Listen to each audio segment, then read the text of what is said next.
Hello, welcome. I'm Steve Neer from the County of San Luis Obispo Public Works, and thank you for coming tonight.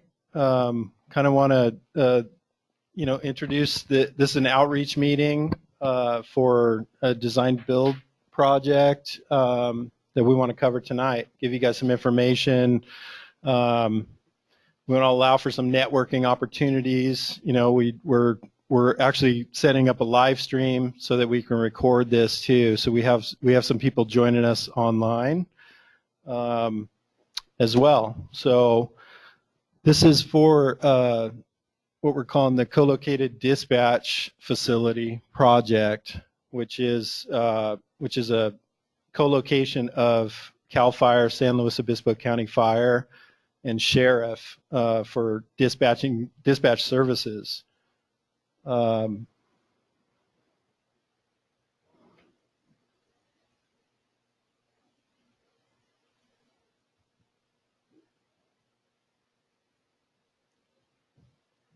Is it? Does it need the USB in there?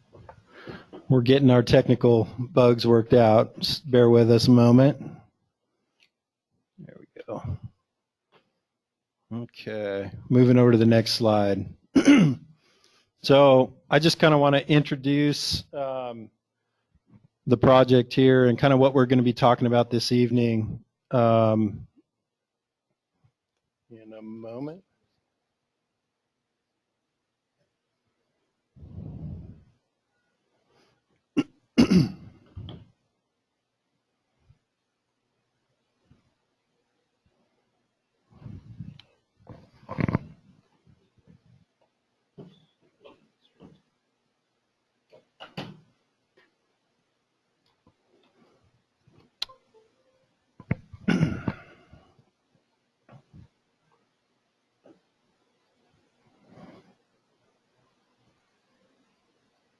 Nothing.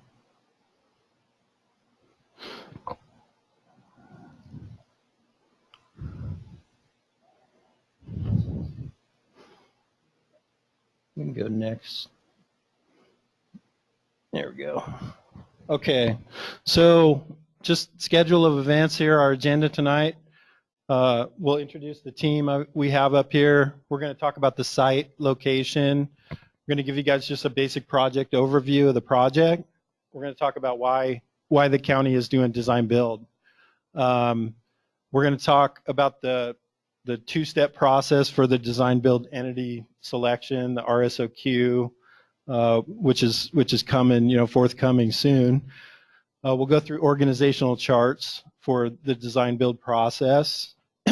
We'll go through project goals, and we'll talk a bit about the project schedule. And we'll have a question and answer at the back end of the presentation. So maybe like save some of your questions for that. So no, it's working. There we go. So we're going to talk about the stakeholders for the project. Like I said, the tenants for the facility are Sheriff, San Luis County Sheriff, and County Fire / CAL FIRE. We work, have an agreement with the state and local side of fire, and this is dispatching functions. So we're basically looking at replacing two antiquated, older 911 and fire dispatch facilities, co-locating them into one new project building. The county management team, myself, I'm a project manager in Public Works. I'm Steve Neer. Not with us tonight is Robert Ruiz. He is the large capital projects manager for our design division. I also want to introduce Rob Nash, who is construction project manager side with Vanner Construction Management. They're considered the PM, CM of the project, and they'll be, both these individuals will be kind of with us through the whole process here. And also I have Pat Blody on the project architect, the master architect side of what we're developing for the facility bridging documents. So let's talk about the site first. The county operations center is approximately 5 miles, out Highway 1 northwest of San Luis Obispo. The county ops center is land that is kind of multi-purpose public facility land. We have about 90 acres of, development. It's basically partially developed and undeveloped land out there, and we're starting to work towards the east side of that development property with, but we have county sheriff and the jail facilities are on the west end of the camp. We have juvenile hall, which just did an expansion out there. We have fleet services. We have almost every county department has like facilities out at the county operations center. Emergency office, emergency services, and this is the second design build project that the county is kind of pursuing out here at the camp. The first being the animal services facility. We're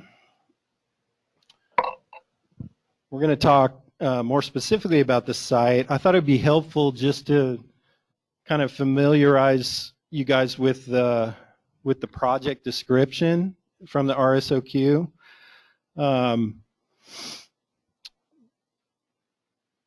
So we're talking about an essential services emergency dispatching facility co-located, like I said, between the sheriff and CAL FIRE, San Luis County Fire. So the project includes approximately 13,850 square foot building with capacity for 14 sheriff's office dispatch consoles and a supervisor office. CAL FIRE, SLO County Fire requires 8 dispatching consoles and a separate expanded dispatch that functions as an emergency command center. Breakout and conference area during emergency operations and drills. The facility includes staff offices, a foyer entry, unisex restrooms, secure entry for the staff. It'll have locker rooms and restrooms, kitchen and break areas, copy storage, and a small dormitory with beds for overnight and 24-hour staff. Exercise room, laundry, janitorial storage, and equipment areas. The facility requires a secure armory for weapon storage, IT server and radio comm room with UPS and battery backup. Electrical, mechanical, and plumbing service areas. It'll have video and audio monitoring and control, surveillance, and secure access within the facility. The project site is approximately 1.75 acre section of land located within a larger parcel owned by the county. The site kind of incorporates where the PG&E Media Center is, the Joint Information Center between PG&E and the County Office of Emergency Services, and it kind of encroaches into the road yard, Section 3 road yard area. So we'll look at some maps in a little bit here too.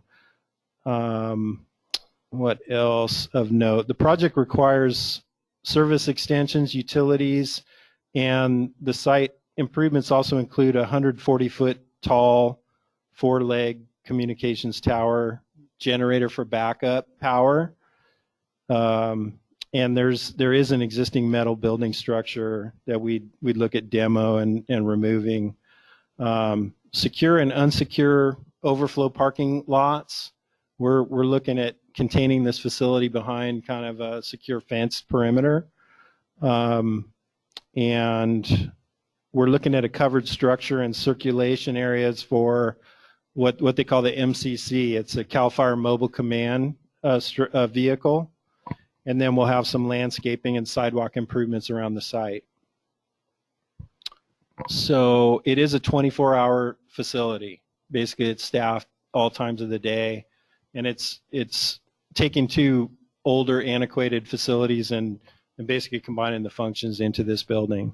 So with that said, I'm going to hand it off to Rob a little bit. Thanks, Steve.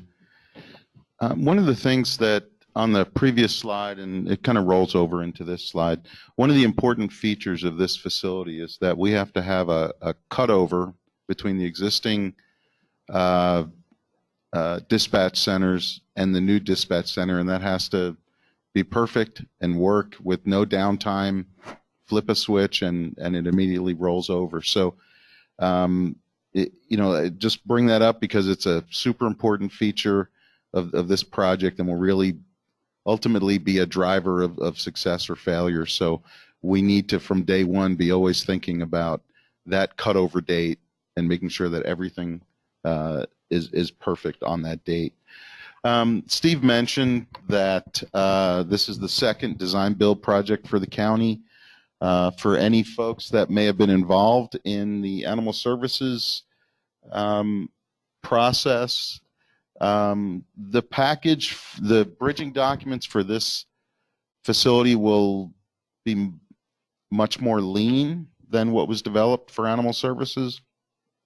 There are areas of the project that will be very well defined, such as the dispatch floors, some of the IT server room and IT facilities. The communication tower will be very well defined, but other areas of the building will really be, the bridging documents will really be more about relationships of spaces to each other, the requirements of those relationships, but more of a bubble diagram kind of floor plans than fully developed. And we'll really be looking for the DBEs to bring innovation to this process. So we're really looking to sort of capture the full promise of DBE, of design build. Other things that the county is really looking for is risk management through the design build process and the sharing of that risk. Collaboration is an important part of this project. We have a number of stakeholders. They've all been very engaged in this process and are really looking forward to the opportunity to engage with the DBE. Of course, we're looking for a single entity for design and construction. Schedule control is important. We have some outside factors that are driving some schedule components that will become more apparent as the project moves forward. Minimizing change orders and rework, and really providing the best value for the county and the DBE.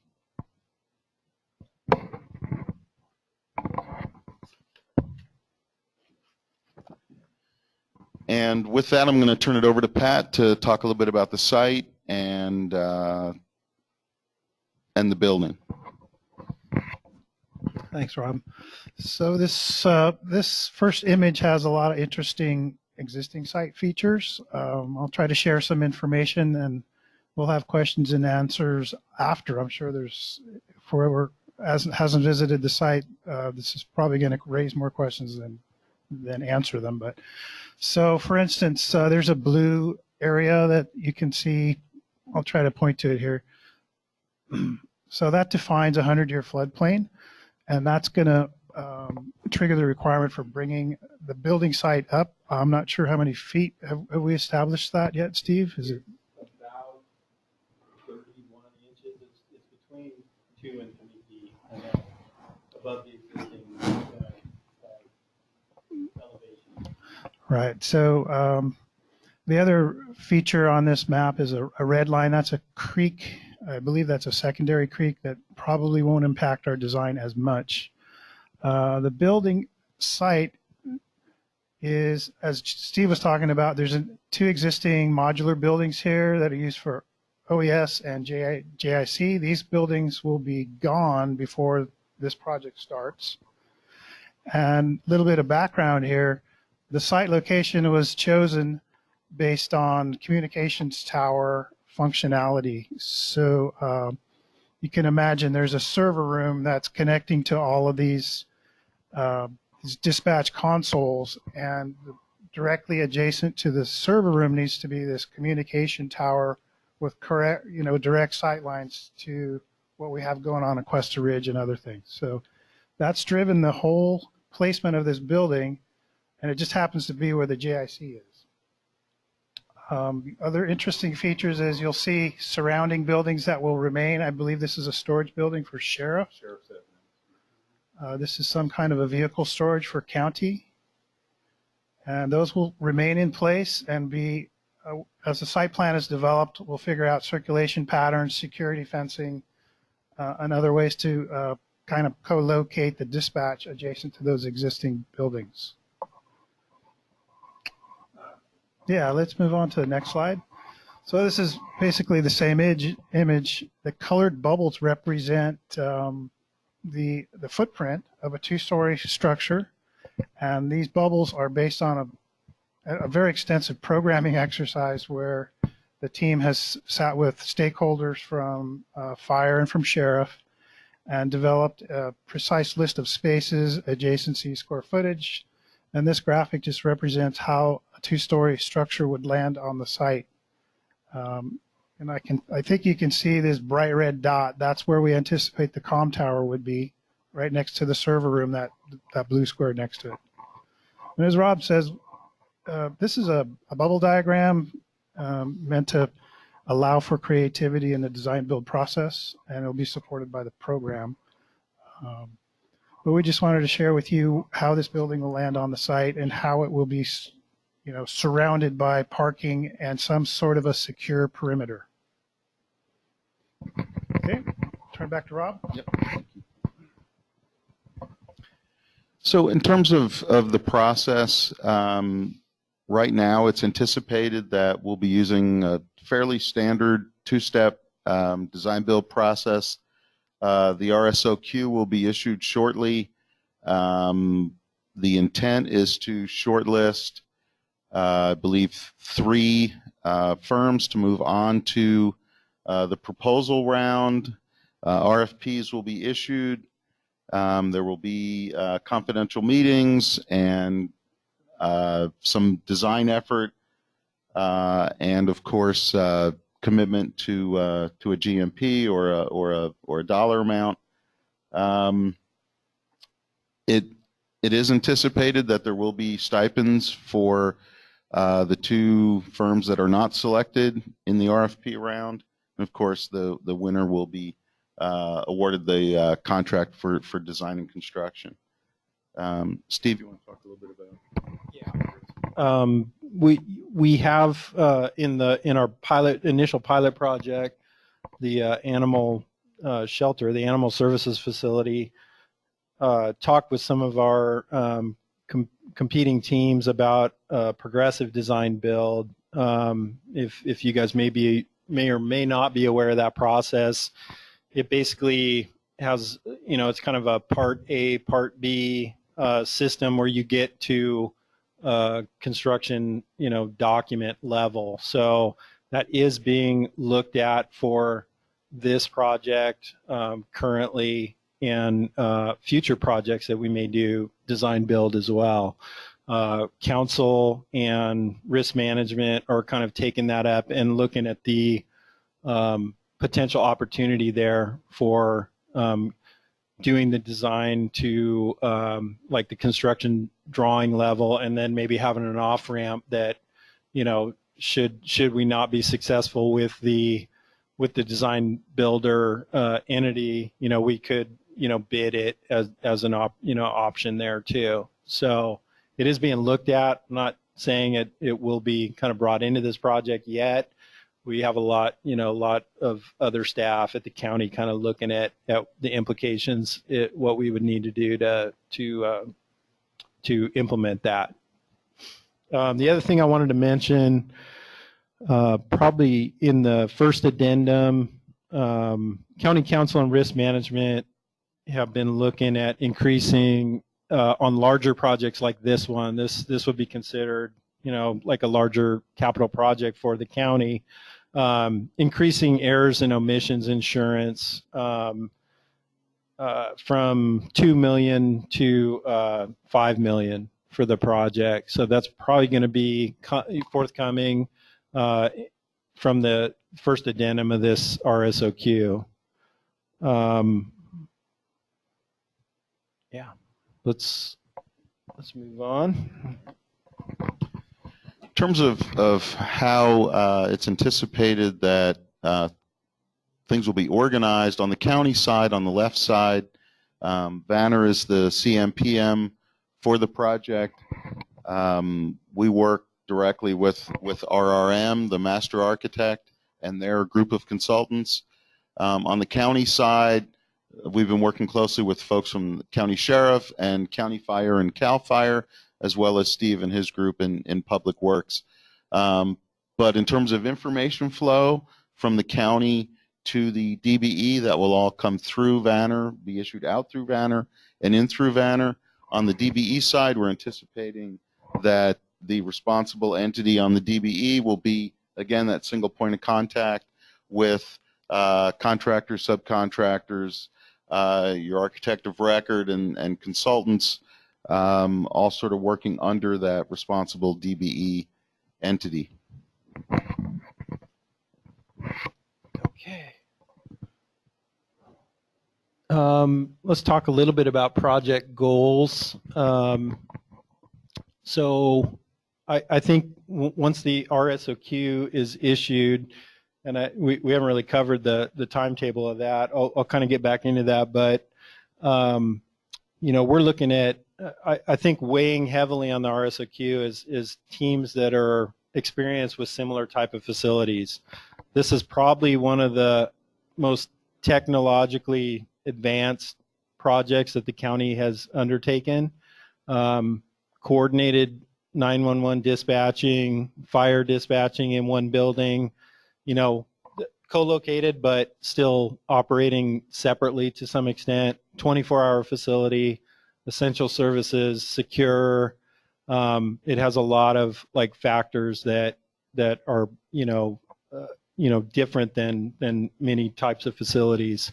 So we would be weighing heavily on DBIA credentialed staff.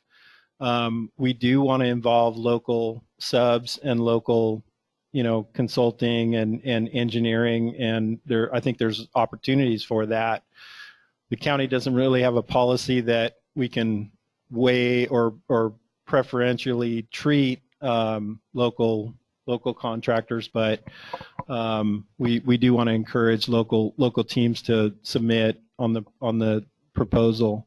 We're looking at highly collaborative, teams that and process with the design build process. I think we're learning more as we go about leaving room for innovation, leaving ability for teams to apply their creativity when it's a broad spectrum of engineers, architects, a whole team kind of working together as a unit. And the county is interested in joining in that. It's part of the reason why design build. And we want to construct a legacy project that the community can be proud of and that will last. We don't do projects like this, very often. That most county facilities are expected to last 50 to 80 to, well, maybe 100 years. I don't know. The San Luis Vets Hall is a pretty good example of a lasting legacy of a building. So we'd like the facility to meet and exceed the requirements and the user's needs for decades. Typically, the within budget and on time, and no claims. Is a goal of the project. And it is a best value selection of we will have representatives of sheriff, CAL FIRE, IT, administration, and public works probably involved with the selection committee on the RSOQ and the RFP for this process. So we are looking for the best value that we can get for the facility. Just to go over the timeline, I kind of wanted to just let you guys know about what's upcoming here on the timetable, right in front of us. We're going to board agenda, consent agenda for release of the RSOQ, which is a statement of qualifications, on next week, Tuesday at the board. So it'd be June 18th, and we would have an RSOQ due date of August 2nd, which gives about a little more than between 6 and 7 weeks, I think, for the qualifications process here. We are looking at announcing the 3 highest scoring DBE teams in approximately August of 2019. In the meantime, we're moving bridging criteria documents. We'll be getting towards that and looking at an RFP release, the second phase or part of this process, in October of 2019 following that. And that process would go through February of 2020 to select basically the design build entity that would be responsible for design and construction of the facility. So on the slide you see, we're looking at beginning construction roughly in late 2020. We're showing November of 2020 start of construction, which potentially we could start some early groundwork or foundation systems, possibly grading, utilities, prior to that with the approvals in place. And completion of construction is, I'm looking at that, it's May of 2022. So we kind of allow a conservative time frame there for construction. And I think a lot of it is due to all the equipment that's in this facility. Probably 5 months of that time is populating with network servers, the radio systems, the multitude of equipment that comes in there, the dispatching, CAD CAM systems, and like the dispatching equipment and specialized equipment.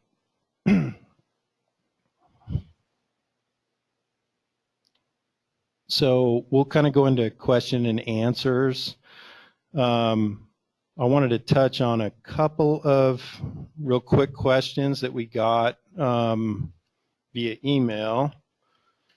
One of them was on bonding for the project. So basically for the RSOQ process, we basically just need a statement for insurance.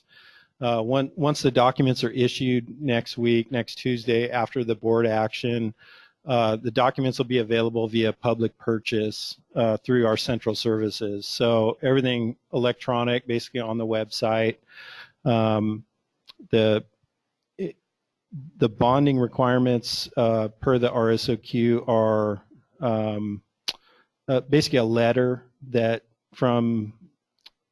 you're authorized to have bonding capacity sufficient for payment and performance bonds in the amount of $9 million from a surety company or broker. So that's one of the questions we got regarding bonding. And then let me touch on another question that came up about, will the county be requiring the DBE teams to provide computer-aided dispatch telecommunications and emergency radio system consulting and design services, or will the county be working with its own technology systems consultant to provide and design those systems? So I would just say that the CAL FIRE and the sheriff both have like separate discrete systems that they utilize for those systems. So we are going to be outlining that criteria in the bridging documents as part of the task ahead of us, between now and October when we issue the RFP. It's likely that they will continue with the same service providers, vendors, but we're likely not asking the DBE teams to, re-engineer, redesign those systems for CAL FIRE or Sheriff. They're pretty comfortable with the software support systems that they have in place, and those will be spelled out, pretty in more detail, I think, in the criteria, the bridging documents and specifications. So given that, that's, if you guys do have questions, we kind of have one live mic, which we'd like to, get your question recorded on the video and stuff. So I can bring it to you if you have anything to ask about the project. Test. I think this one's okay, actually. Okay. Are we to assume that $9 million bonding for the initial qualification is about the project budget? One more time into there. Should we assume that the project budget is roughly equal to the $9 million mentioned as part of the qualification package? We've kind of published an estimate that is approximately 13.7 million for the project. So if we have to addendum that that item in the bonding requirements, we'll plan to do that as well. It likely could come up to, bond the entire project though.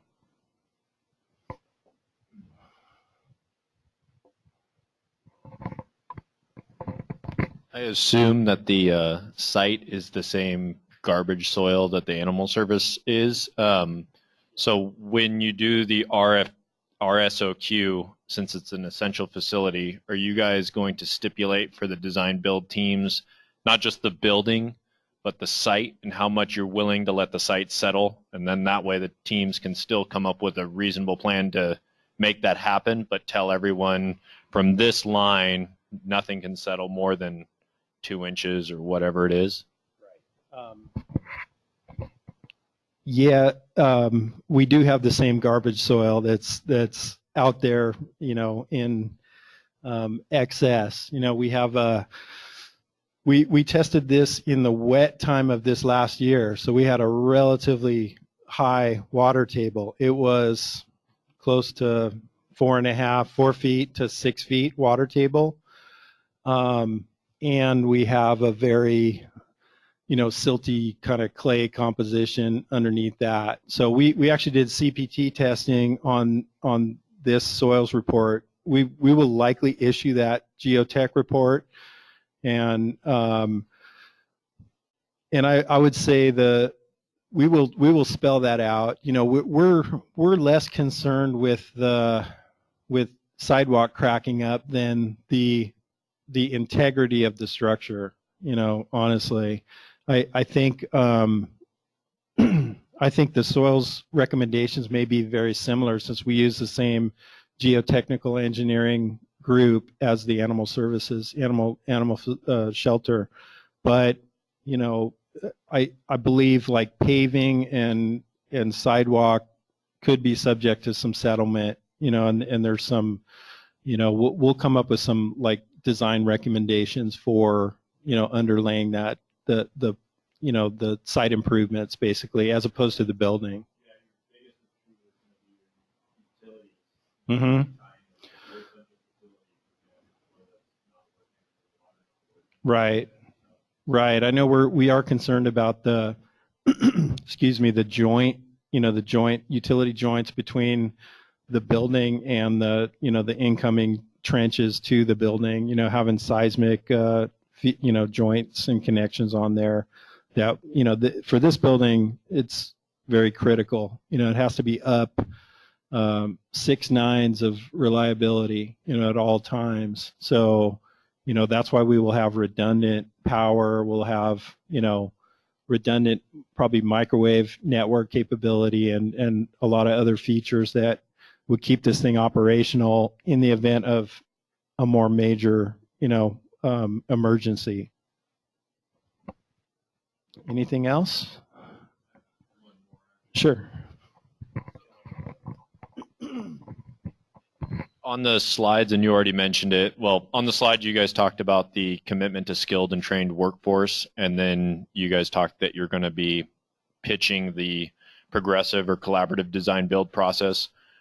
One thing the county should keep in mind is the two are somewhat linked together. We're finding it's extremely hard to guarantee, if you have to give your number and bond right up front, that you're going to be able to procure all skilled and trained labor. And so when you set yourself up for it in the beginning, it adds an enormous amount of risk to the design build team to have that second phase. And if you guys are working on pitching this to anyone, that's probably the biggest issue right now is convincing people that you need that second phase to find out if you're going to get the skilled and trained workforce. Otherwise, you're going to have design build entities that have to back out because they can't put their bond up for a project and then find out that 3 of the subs they thought they were going to use no longer have an apprenticeship program that abides by the state, the DSA requirements. Yeah, that's a good point too. You know,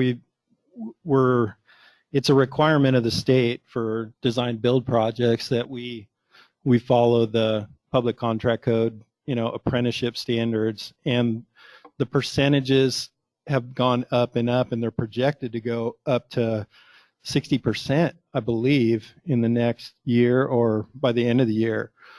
So I think the state has, like, you know, we've talked to and looked at some of the other municipalities that have done design build, and there's not a huge, you know, there's not a lot of progressive DB out there on the public side that we've been able to kind of, you know, find in California for sure. But you know, we're still kind of researching that, and it definitely affects, you know, the bottom line cost. So we are.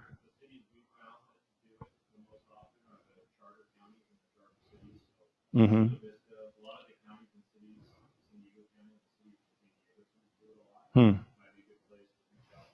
Okay. Yeah. Right. Yeah, we're kind of subject to a little bit, you know, to our own procedural stuff within the county. But Spencer was mentioning that some San Diego County charter cities like Chula Vista have done more progressive design build. We found a few others out there, and we are like corresponding with them right now. I think everyone is, I mean, there might be some hesitation at the state level of going as high as 60% too. We've seen some maybe like they're starting to hit the wall, especially with smaller communities like San Luis Obispo. It is hard to achieve that kind of percentage here. Maybe more doable in the larger, you know, urban areas of San Francisco and Los Angeles and San Diego. But you know, we are trying to be cognizant of that. Our hands are tied to a certain extent with what the requirements are for DB, you know, but you know, we'll keep working on that and try to get through to some solutions. Anybody else with other questions? No? Okay. Well, look forward to, you know, like I said, this is a good networking opportunity. We will provide like the presentation and the video up to the website, I'm sure, if people want to kind of review what was said here. And with that said, you know, best of luck. You know, reach out to other designers or sub-consultants or contractors, and we wish everybody best of luck in you know, looking at the project. We encourage everybody to submit. Thank you very much.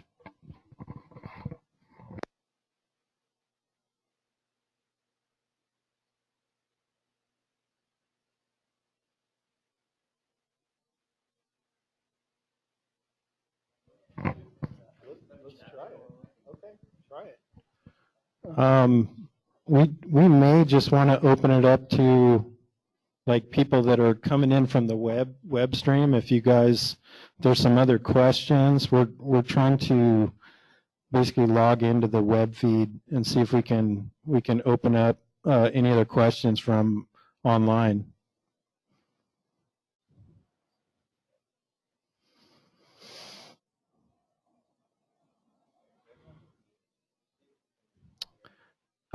Is there anybody out there that has a question from the online GoToMeeting feed?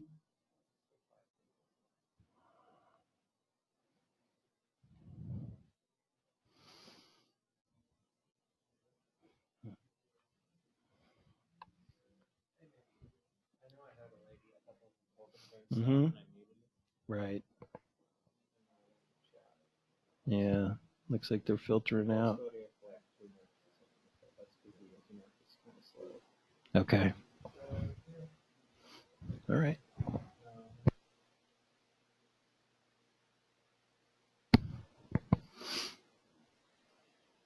We can keep it recording just for that. Okay. Okay.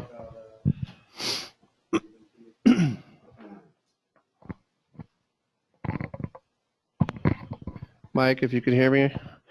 Question number one, we are interested to know how the two entities will be working together. Is this financed solely by the county with CAL FIRE leasing space, or is there a mix of financing?